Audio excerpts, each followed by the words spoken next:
All right, so we do have some juicy details from the live stream that I'm going to share with you in this video. But first and foremost, I want to talk a little bit about how bad that live stream was. It wasn't bad inherently, but I really think they spent too much time on the mini games rather than giving us what type of information we were looking for, which is basically what rewards we were getting, what version 1.0 has to offer from the get-go, from launch, and what characters are going to be basically, you know, revealed and all that stuff. Those are like the three main pieces of information that we needed to know, and they presented it in a way where they really took the focus away from the actual important things to the player base and just kind of put that to the wayside and used the mini games for most of the live stream. The whole live stream was about an hour and 20 minutes, give or take. I think it was a little bit over that, but the mini games were like 50 minutes to an hour of the live stream, and the stuff that we really wanted to know about was about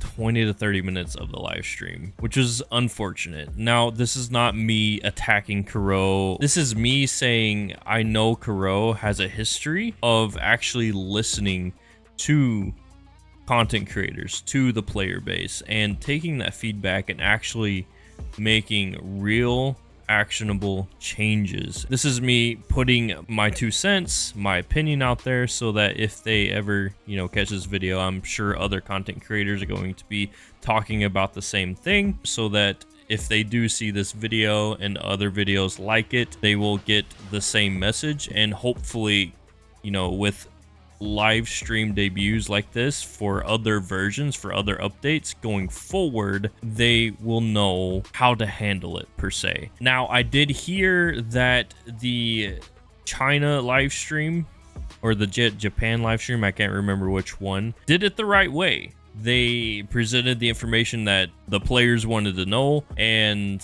did it in a way that was very fluid and didn't basically waste your time. And so I feel like they should keep that same format for the English live streams too. How they do that, I really don't care. If they do it with different people, that's fine. Or if they even just take the China live stream debuts for future updates or the Japan live stream debuts for future updates and just put subtitles so that we can read the subtitles, I'm completely fine with that. I watch anime and dub. I'm okay with that.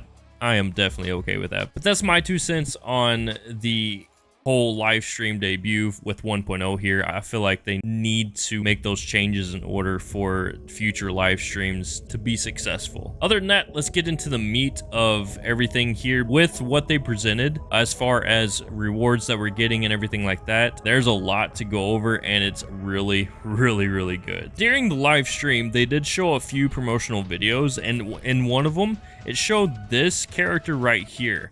Now, this is a completely brand new character that we have never seen before. I don't know if she's going to be a free 5-star or free 4-star. Maybe she's in a future update or a future story that they're going to be releasing here soon after launch. I don't know, but she was in one of the promotional videos and she looks really cool. I just love the color palette that they used with her. The white and red and the black, where it's placed, very good. And this might be another Paimon situation, which is unfortunate. This is really interesting. So basically, you fight a crownless at the beginning of the game as the first main boss when you wake up and you're traveling with Yang Yang and Chisha. This is actually a different crownless, and it's a female crownless. So the first crownless you fight is a male. This is a female crownless. And when Rover here is fighting the female crownless, which by the looks of it from these promotional videos that they showed during the live stream, it seems like this female crownless is going to be the main protagonist of version 1.0 here. And what's interesting is when Rover is going up to attack the female crownless, Rover grows some wings herself. That is very interesting. Does she or he take on the powers of the Crownless as well to defeat the Crownless. Like that's interesting. It's almost like Meliodas from Seven Deadly Sins, how he goes into demon mode. That's interesting. I can't wait to see what that's about in the main story and what that has to do with the main story. I'm pretty excited about that. That really intrigued me when I saw it. So let's go ahead and get to the whole free rewards that we're getting, some of the details behind the summons or the wishes and whatnot, and the debut of these characters. One of the first things that they covered in this live stream as far as the actual game goes is the weapon permanent convene. The 5-star weapon of your choice is guaranteed within 80 convenes. The fact that it's guaranteed, 100% guaranteed, is absolutely insane. It's huge. And then we have all the pre-registration milestones which have been reached. It's at over 30 million pre-registrations. You're getting Lustrous Tide times 20, which is the currency used on the standard banner. You're getting 200 Astrite for the 15 million pre-registration milestone. And also for this follower milestone, we reached that. So we get a 4-star weapon selector in the in-game mail whenever we log in. It may not be on the very first day, just because there's going to be a lot of people playing this game and the servers might crash. You know, you may not be able to get into the game right away just because there's just going to be a huge population of people trying to get on at the same time. We also have a novice convene or a beginner convene called the Utterance of Marvels. And so it says right here, a 5-star character is guaranteed within 50 convenes. But the catch is a convene times 10, so a 10 pull, costs only 8 lustrous tides. So you're essentially getting a discount. So for 40 convenes, you're pulling 50 characters. And after that, those 50 characters, you are guaranteed a 5-star character. Not a 5-star character of your choice, but a 5-star character nonetheless. Very good value there. And then after that, you're able to pull on the beginner's choice convene.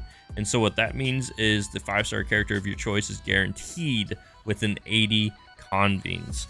And so out of these 5 standard banner 5 stars, you're able to select which one you want to get after 80 pulls. If you really want to stick with meta defining characters, Calcharo is going to be one of them. But ultimately at the end of the day, you really should enjoy the game the way you want to enjoy it. It all depends on your playstyle. I think you should pick the character that you're going to enjoy the most for the longest amount of time.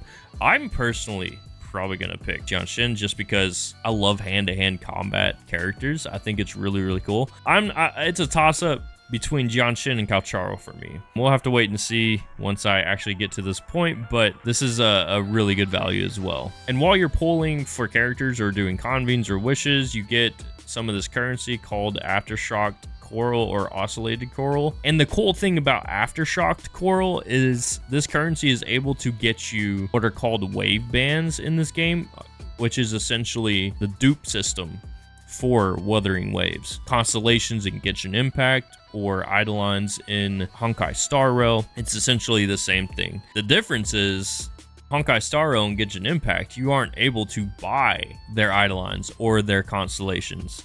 Whereas in Wuthering Waves, as you can see here, you can actually buy a limited number of their wave bands. This is crazy to me. This is so insane to me. I absolutely am here for it though.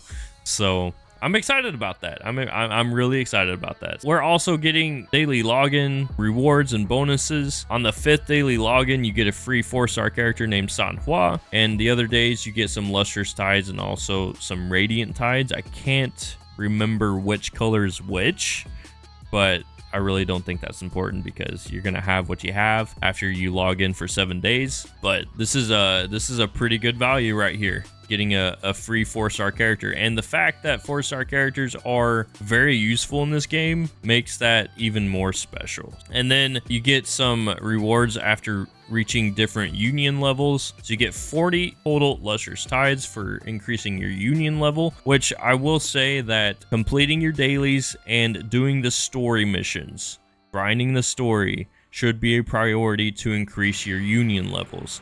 So just keep that in mind.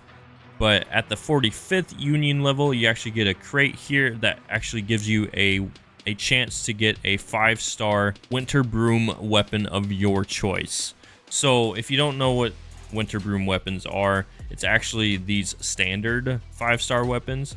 So the fact that you actually get to choose a 5-star anything just for leveling up your account is absolutely insane. So what you could essentially do is use some of your currency to pull on this banner right here, and then get a 5-star weapon of your choice, choose one of these weapons, and then you'll have a better idea of what kind of weapon you want to get with your 5-star Winter Broom weapon selection of your choice from this crate. And then you are able to obtain a free 4-star Resonator Yuan Wu from clearing the Tower Adversity in the stable zone. And then we have a special event. They said in the live stream that this is a roguelike event, so Depths of Elusive Realm, and you are able to get some rewards from here. This is some of the rewards preview. You are able to obtain some elusive echoes, some other stuff, some astrite. I don't know what all this other stuff is. Either way, it's another mode to receive some different rewards. And you also have another special event, Alloy Smelt. And then I thought this event sounded really cool. Overdash Club.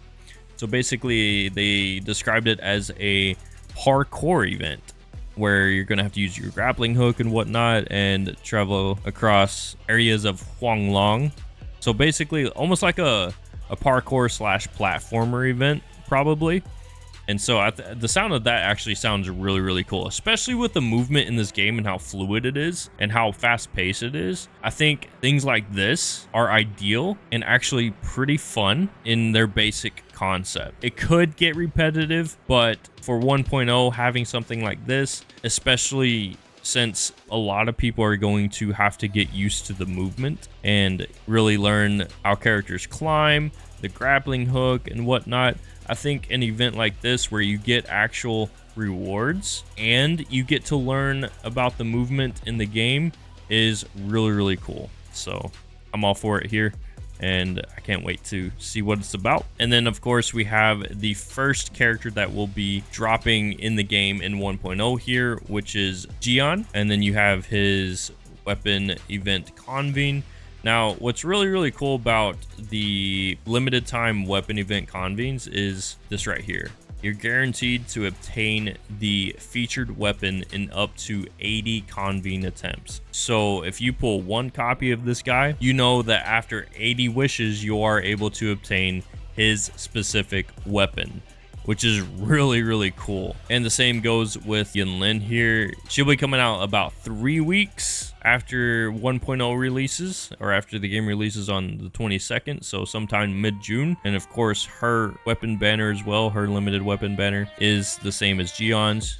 You're able to get the guaranteed featured weapon after 80 convene attempts. And some other important information that you might want to know is on May 21st at 3 a.m. Pacific time, you are able to pre-download the game, and then it officially releases on May 22nd at 7 p.m. Pacific time. And then they announced that this game will be coming to the Mac App Store very, very soon, so stay tuned. I don't know when that's going to be. They didn't really specify when that's going to be, but apparently they're working on it. And to summarize everything that I just went over, I really like to see the visuals of everything, and I know a lot of other people do, but basically you're getting 40 standard convenes or wishes, Luster's Tide from leveling up your account. You're getting 10 standard convenes for logging into the game that will be coming in your in-game mail, and then you are getting 10 limited convenes or wishes, and that will also be coming in your in-game mail when you log into the game. You're getting 20 standard convenes or wishes gifted as in-game mail from the 30 million pre-registration milestone. You're getting 4 limited convenes from your daily logins,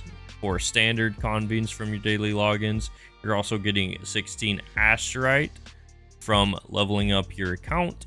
You're also getting 200 astrite gifted as in-game mail from the 15 million pre-registration milestone. You're getting a free 4-star weapon selector gifted as in-game mail from the 5 million follower goal across all social media platforms. You're getting a free 5-star weapon selector from leveling up your account to 45. You're getting a guaranteed 5-star character of your choice from 80 convenes or wishes on the standard banner. Getting a guaranteed 5-star character from 40 convenes or wishes on the novice convene banner, Utterance of Marvels, which is actually, you're going to be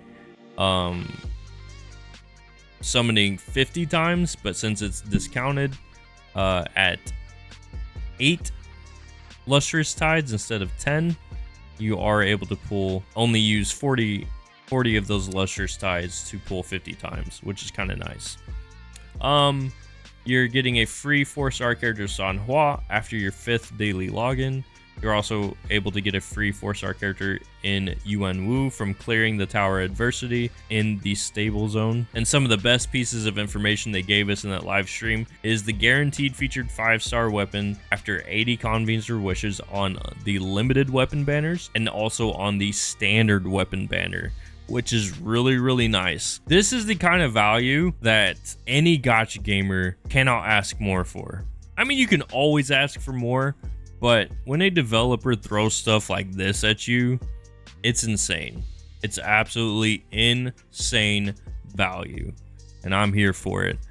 The only thing is like stuff like this could potentially hurt Kuro's finances down the line, but I don't think it's really going to be the case, just because stuff like this creates a loyal fan base.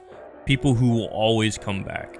People who will always adore this company for stuff like this.